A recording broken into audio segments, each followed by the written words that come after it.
Olá! Está começando o Acontece no Rio. Segunda-feira é dia de futebol e a rodada do fim de semana foi emocionante.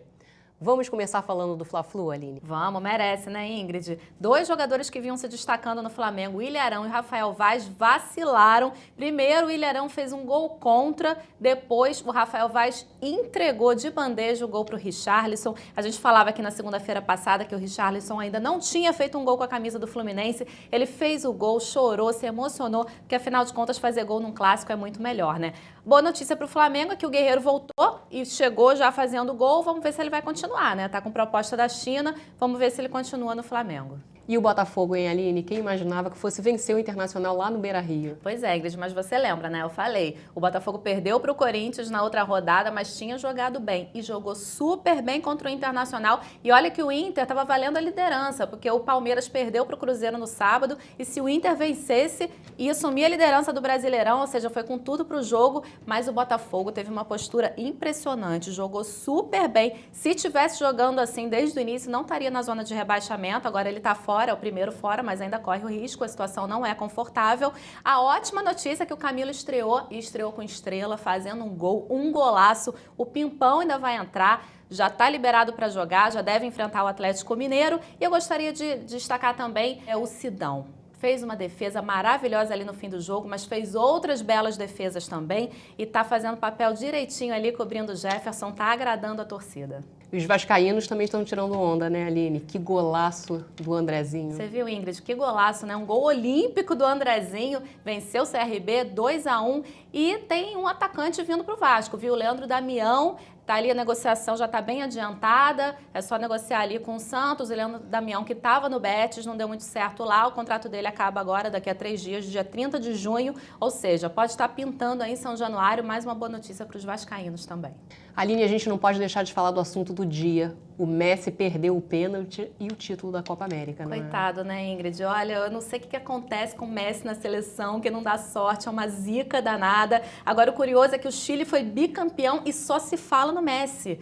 Poxa, ele perdeu um pênalti, sim, ele isolou a bola, não sei, na minha opinião ele queria bater diferente, porque afinal de contas o goleiro que estava ali do Chile é o goleiro que ele treina todo dia no Barcelona, no Bravo, então ele devia estar querendo fazer alguma coisa diferente, não sei. O fato é, a culpa não foi dele, na minha opinião, tudo bem, ele não apareceu no jogo, foram 120 minutos de jogo e nenhum gol. O Higuaín perdeu um gol feito, então para mim o Higuaín tem mais culpa do que o Messi. Ele ficou super chateado, desesperado, deu dó de ver, ele pegou a medalha, tirou, ele estava muito desesperado, tanto que deu uma declaração que deixou o mundo todo consternado. Ele disse que não dá mais para ele, seleção argentina, espero que ele tenha falado de cabeça quente, até porque a imprensa toda está pedindo para, por favor, Messi, não desista da seleção. E eu também peço, Messi, não desista da seleção, é bonito ver ele jogar. E ele é humano, né, gente? A gente acha que ele não é, porque é um gênio, mas ele é humano. Então, errar é humano. Então, tomara que ele mude de ideia e continue fazendo bonito, né? A gente não torce para a Argentina, porque brasileiro gosta de torcer contra, mas a gente torce pelo Messi e tomara que ele esfrie a cabeça e entenda melhor essa situação e dê tudo certo no futuro. Muito obrigada, Aline. Até segunda-feira. A gente volta falando de futebol, né, Ingrid? Com certeza, Aline. Até lá. E agora vamos começar uma retrospectiva com algumas reportagens exibidas aqui no Acontece no Rio.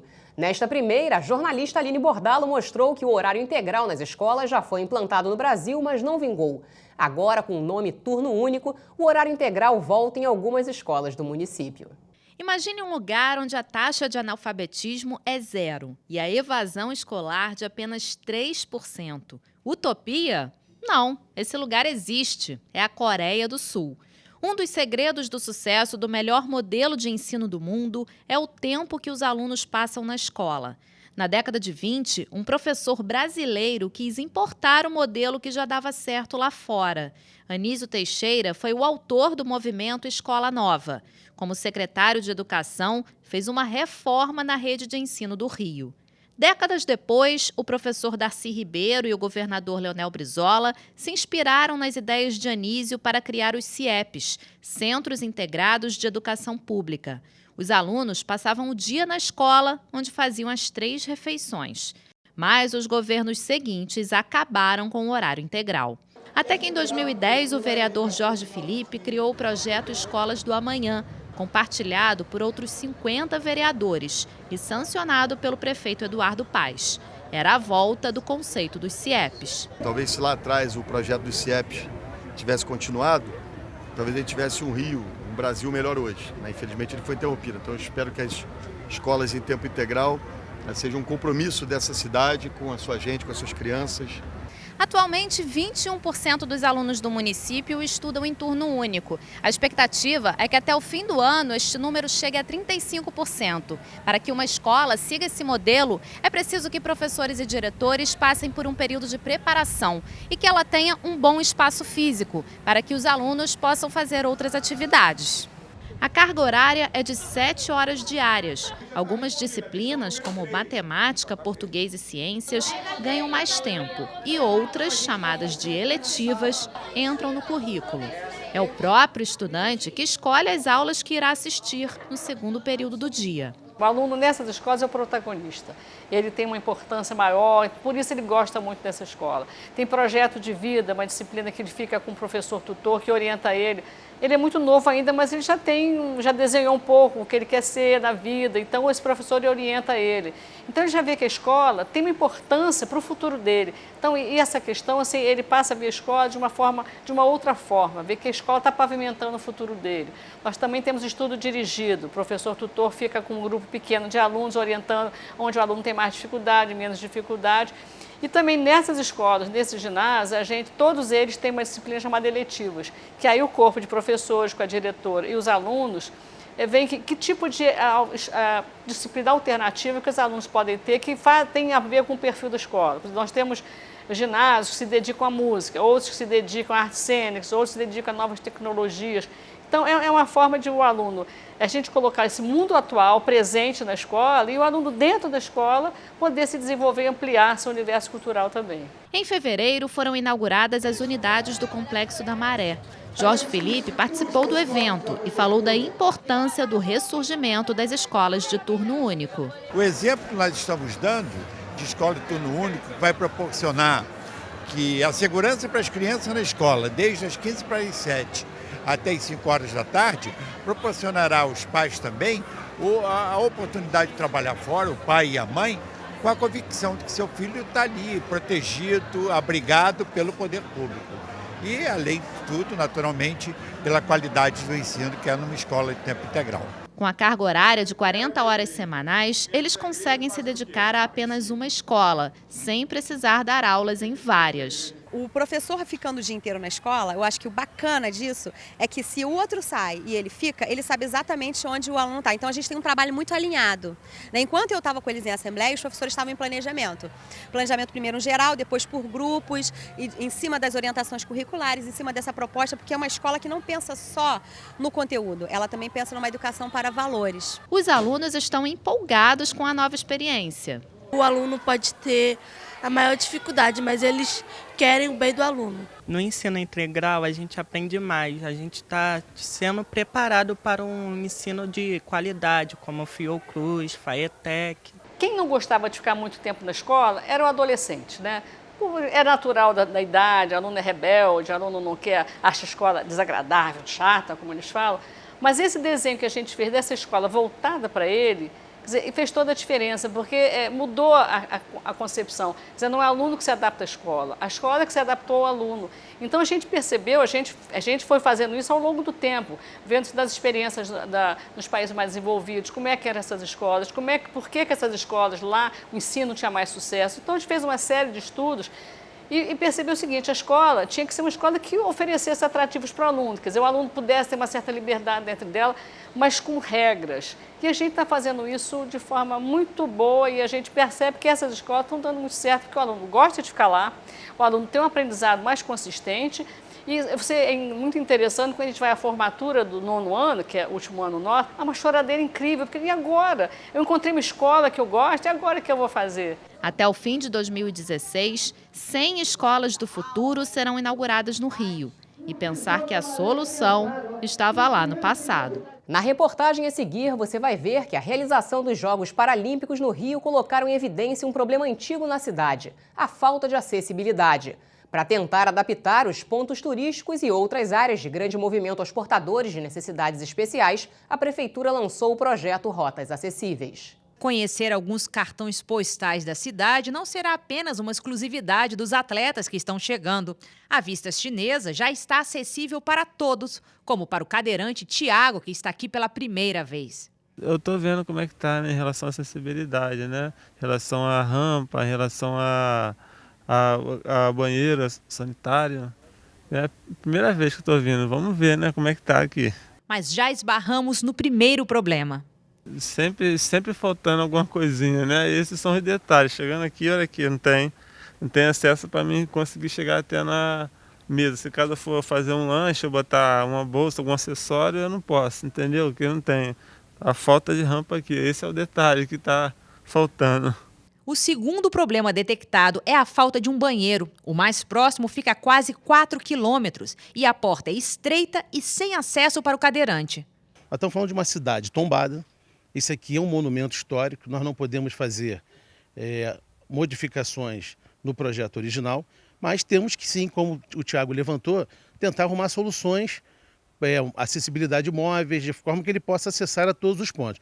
A questão do banheiro, criar um banheiro nesta área, volto a repetir, uma área tombada ela não pode ter seu entorno modificado sem um projeto, que aí vai envolver outras situações muito mais complexas, mas que no momento a gente não tem como alterar esse projeto original. Além da Vista Chinesa, outros 9 pontos turísticos integram o projeto Rotas Acessíveis, que adapta para pessoas com deficiência o percurso para chegar nesses cartões postais. O investimento previsto é de R$2 milhões. Nós fazemos rampas, nós fazemos os corredores com piso podotátil, de forma que eles possam se direcionar.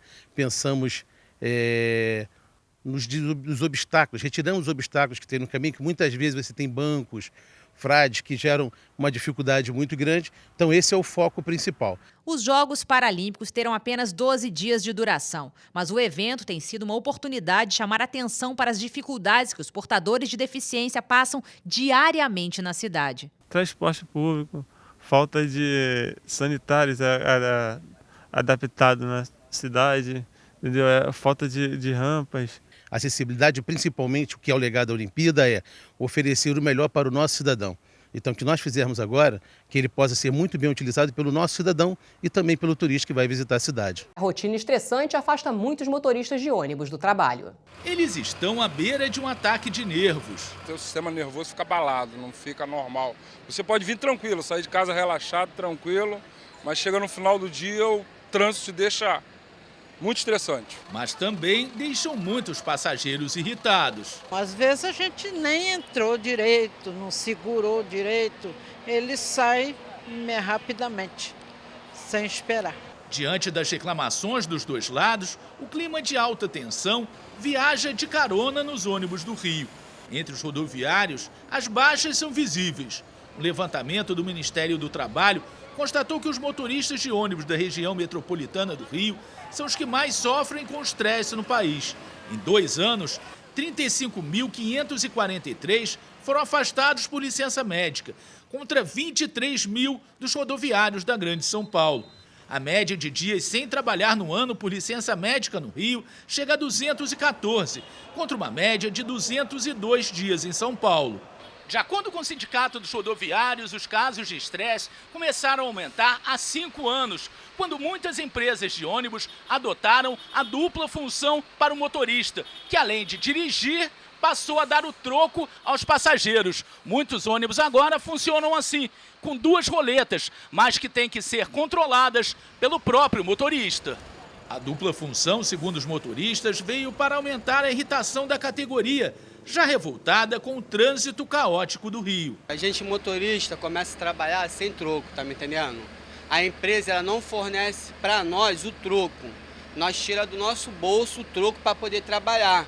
Aí fica difícil, as pessoas sobem com R$50, a gente não tem troco e muitas pessoas não compreendem a gente, tá entendendo? Vinícius Lima é um dos rodoviários que não suportou a pressão do trabalho. A reclamação de passageiro do trânsito, entendeu? O passageiro reclama, a gente não entende que a gente está trabalhando, ainda mais agora que tem a dupla função de dirigir e cobrar, algumas empresas. Na minha, alguns carros não tem isso, mas só que geralmente a maioria tem essa dupla função. e o conjunto do passageiro. E a empresa também cobrando, tem empresa também que cobra muito. Ângela Lourenço ficou 2 anos afastada da direção, após uma crise dentro do ônibus. Eu trabalhando na 461, carro lotado, tinha acontecido um acidente. Cheguei no ponto, queria ir no banheiro, passageiro dizendo que eu não podia ir no banheiro. Quando eu retornei para o carro, o passageiro já estava dentro do carro e me xingando. Foi uma coisa horrível. Eu dei uma crise, eu gritei, eu chorei, eu abandonei o carro e falei que não ia mais dirigir ônibus. Recuperada do quadro de estresse, Ângela está de volta ao trabalho, mas não ao volante. Ela agora integra a diretoria do Sindicato dos Rodoviários, onde recebe diariamente denúncias contra a extensa jornada de trabalho. Tem motorista aí que está fazendo quase 18 horas. Ele sai de casa às 2 da manhã, chega em casa 8, 9 da noite. Tem gente que chega mais tarde, é 11 horas da noite e ninguém... Ele só chega em casa, toma um banho, descansa um pouco e volta. Uma operação do Ministério do Trabalho em 30 empresas de ônibus do Rio confirmou as denúncias de jornadas excessivas, falta do intervalo de 5 minutos entre uma viagem e outra e mais condições de trabalho. Os auditores fiscais aplicaram multas que somam 125 milhões de reais. Esse, segundo o sindicato, é o caminho para se reduzir o estresse e as licenças por problemas de saúde. Temos lá várias queixas, anotamos, tiramos fotos, gravamos, mas nada se faz em função do trabalhador. Nós estamos só aguardando. E o Acontece no Rio fica por aqui. Você pode rever este e outros programas no nosso site. Acesse câmara.rj.gov.br. Até amanhã.